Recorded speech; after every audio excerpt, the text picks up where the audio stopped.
These days, when people ask me if I have any siblings, I just say no. But I used to, just for a while.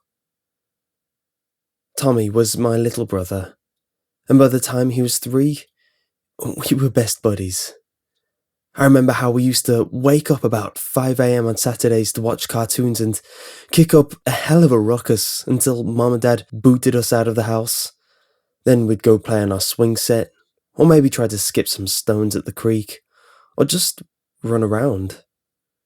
But he got sick that next fall. It wasn't anything too bad, just a common cold. Or so we thought. My parents didn't really do anything about it. They just figured they'd let it run its course. Poor kid. Probably went through a pack and a half of Kleenex a day. But that didn't help any. He was sneezing every other minute, spewing his snot all over the place. And I wouldn't have spent much time around him if my parents didn't make me. That's how we ended up in the garage that day. We went out to run around, but because of his cold, Tommy got tired after just a few minutes. We were heading back inside when he sneezed on me. Call it the straw that broke the camel's back.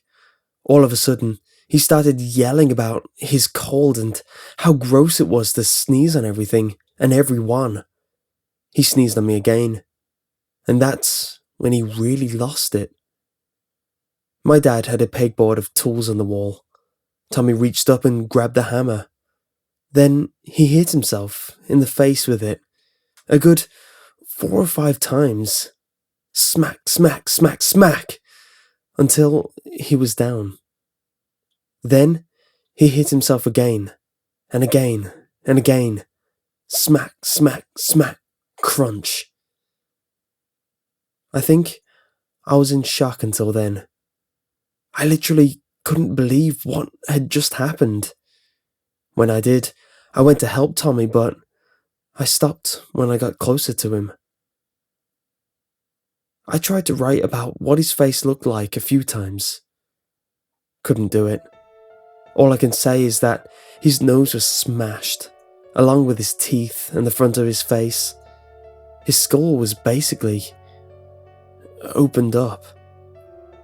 But something was moving in there. Something moved past a part of his skull.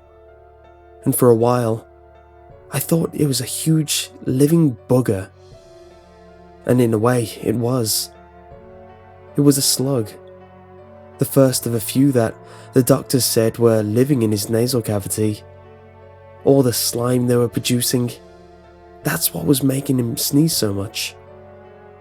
Because of the way it happened, I think my parents told everyone that Tommy died in an accident. I'm not really sure, and they're not really around for me to ask them what they said. My friends from school didn't buy that, so when they asked about how Tommy really died, I told them the same thing that I told the cops, which is the crap I just said.